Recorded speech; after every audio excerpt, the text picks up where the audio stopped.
बढ़ेंगे बलूच विद्रोहियों के सामने शहबाज सरकार ने हथियार डाल दी है। ट्रेन हाईजैक की घटना से बेबस पाकिस्तान का नया पैंतरा देखने को मिला है। नाकामियों को छुपाने के लिए भारत पर झूठा आरोप मढ़ दिया है। पाकिस्तान ने बेवजह ट्रेन हाईजैक में भारत का हाथ अब बता दिया है। जिस तरीके से बलूचिस्तान में ट्रेन हाईजैक की घटना के बाद से शहबाज शरीफ डरे हुए हैं, बौखलाए हुए हैं।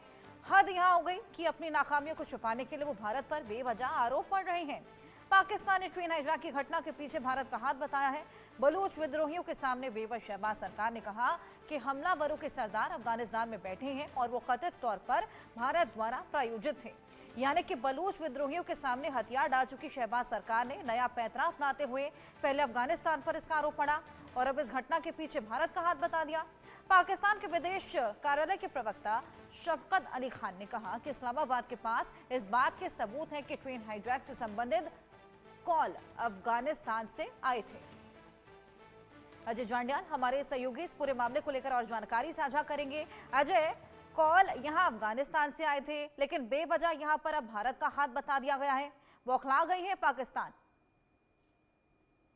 देखिए, बिल्कुल हर्षा, जिस तरीके से लगातार पाकिस्तान अपने हालात जो है वो उसके बिगड़ते जा रहे हैं, तो पाकिस्तान की जब कुछ नहीं चल रही तो भारत का नाम वो किसी भी चीज में डालना चाहता है और इसी के चलते पाकिस्तान की तरफ से इस मामले में भी अब भारत को नाम लेकर जो है ये कहा गया है कि भारत इसके पीछे है।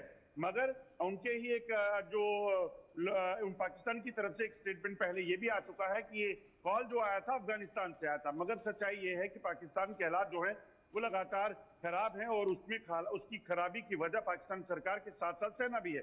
सोचिए, इतना बड़ा इंटेलिजेंस फेलियर कि उस ट्रेन को अगवा कर लेते हैं बलूचिस्तान में बीएलए के लोग, जिस ट्रेन में पाकिस्तानी सैनिक जा रहे थे, जिसमें आईएसआई के लोग जा रहे थे, जो उनका खुफिया एजेंसी है, और उनको पता तक नहीं चलता। इतना ही नहीं, उस इलाके में उसको अगवा किया जाता है जिस इलाके में लगभग 150 किलोमीटर तक कोई सैन्य ठिकाना नहीं है।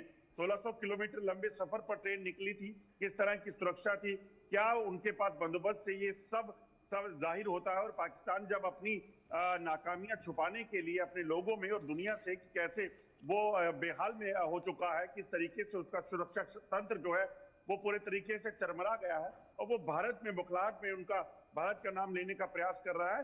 हालांकि भारत की तरफ से साफ कर दिया गया है कि किसी भी तरीके से भारत का इसमें कोई लेना देना नहीं है। ये वही आतंकवाद है जिसको पाकिस्तान ने खुद पैदा किया और आज पाकिस्तान उसी से दो चार हो रहा है। बिल्कुल, लेकिन अजय, भारत का नाम क्यों लिया जा रहा है? क्योंकि देखिए, ट्रंप ने कहीं ना कहीं ट्रैवल एडवाइजरी जो जारी की थी, कहीं ना कहीं ये बातें भी सामने आ रही थी कि ट्रंप को इसका अंदाजा पहले से था। तो ऐसे में अमेरिका का नाम ना लेकर भारत का नाम लेना।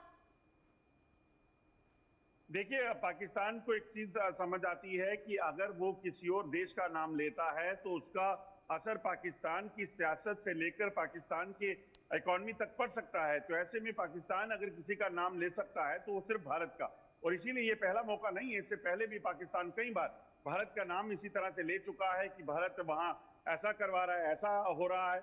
मगर सच्चाई दुनिया जानती है कि कैसे पाकिस्तान पिछले लगभग 3 दशकों से ज्यादा समय से आतंकवाद को पैदा करता रहा। चाहे वो लश्कर तैयबा हो, हिजबुल मुजाहिदीन हो, या बाकी जो अलबदर हैं, तमाम जो जैश मोहम्मद है, ये तमाम आतंकी कहाँ रहते हैं, इनके सरगना कहाँ हैं? पाकिस्तान में है। इनकी ट्रेनिंग कहाँ होती है? पाकिस्तान में होती है।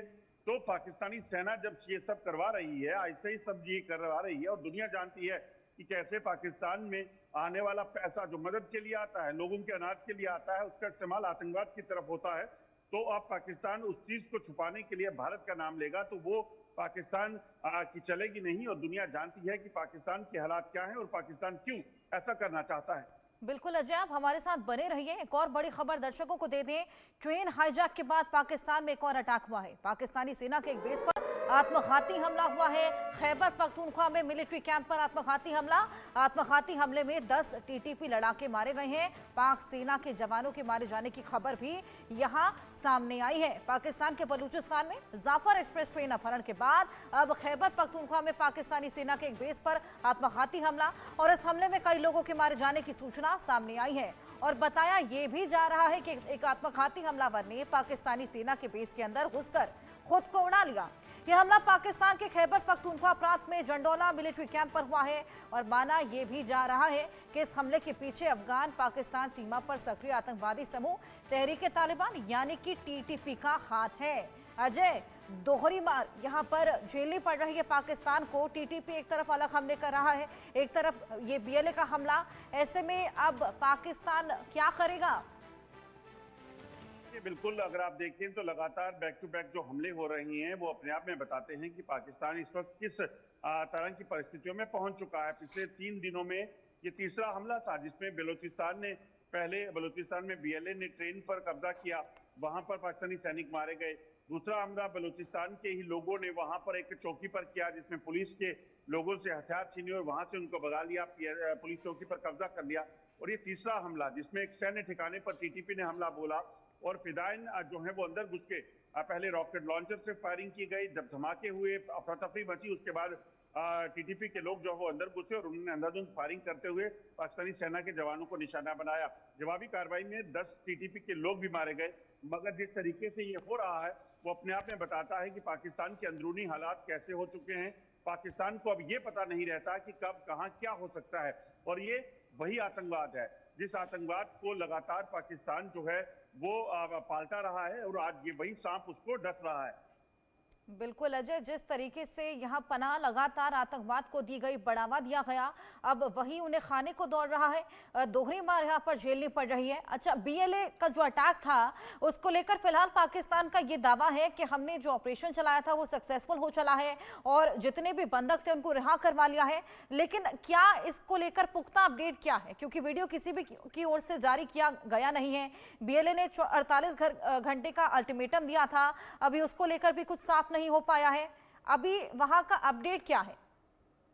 देखिए हर्षा, पाकिस्तान क्लेम कर रहा है कि वो ऑपरेशन खत्म हो चुका है, मगर एक वीडियो सामने आया है जिसमें ये बताया जा रहा है, एक शख्स जो सर्वाइवर है वहां का, उसने ये बताया है कि जब ये ऑपरेशन चल रहा था तो रॉकेट लॉन्चर से पहले ट्रेन पर हमला किया गया, कई धमाके हुए। उसके बाद जो है जो बीएलए के लोग वो ट्रेन में अंदर घुस गए और उन्होंने लगातार लोगों को बाहर निकाला और एक एक कर वहां पर एक लाइन में खड़े कर 10-10 लोगों को जो है गोलियां मारी। यानी कि 50 से 60 लोग जो है, उस शख्स का कहना है जो पाकिस्तान का रहने वाला है कि 50 से 60 लोगों को हमारे सामने मारा। उसके बाद बीएलए के लोग जो है वहां से चले गए और सिर्फ 5 लोग उस ट्रेन के साथ रहे, जो लोग बचे हुए थे उनके साथ।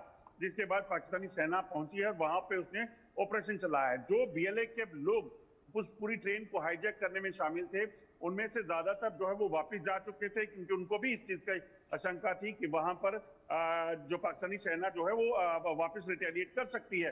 अब बात ये है कि क्या जो वहां से वापस गए वो कुछ लोगों को लेकर गए हैं या उन लोगों ने, जो लोग मारे गए हैं उनके साथ जो है कितने लोग मारे गए हैं ये पाकिस्तान सेना बता रही है। बीएलए का कहना है कि उन्होंने 100 के करीब जो है वो सैनिकों को मारा है और जो सिविलियन थे उनको पूरे तरीके से रिहा कर दिया था। तो ये अपने आप में कॉन्ट्रडिक्टरी स्टेटमेंट है, जबकि बीएलए की स्टेटमेंट जो है वो पुख्ता इसलिए बनी जा रही है क्योंकि उसने डाटा दिया है कि कितने सिविलियन थे, कितने वो थे। और ये शख्स जो सर्वाइवर है वो भी बता रहा है कि उन्होंने पहले पंजाब, सिंध, बलूचिस्तान और पाकिस्तानी सेना के लोगों को अलग अलग किया और अलग अलग करके उन्हें फिर बिल्कुल अजय, बीएलए के दावे अलग हैं, पाकिस्तान के दावे अलग हैं, वहीं चश्मदीदों के दावे अलग हैं। ऐसे में ये समझना मुश्किल हो जाता है कि किसके दावे पर यहाँ यकीन किया जाए। बहुत शुक्रिया आपका तमाम जानकारी के लिए। आगे बढ़ेंगे अजय, आप हमारे साथ बने रहिए। एक और बड़ी खबर दर्शकों को दे दें, यूक्रेन रूस जंग से जुड़ी ये बड़ी खबर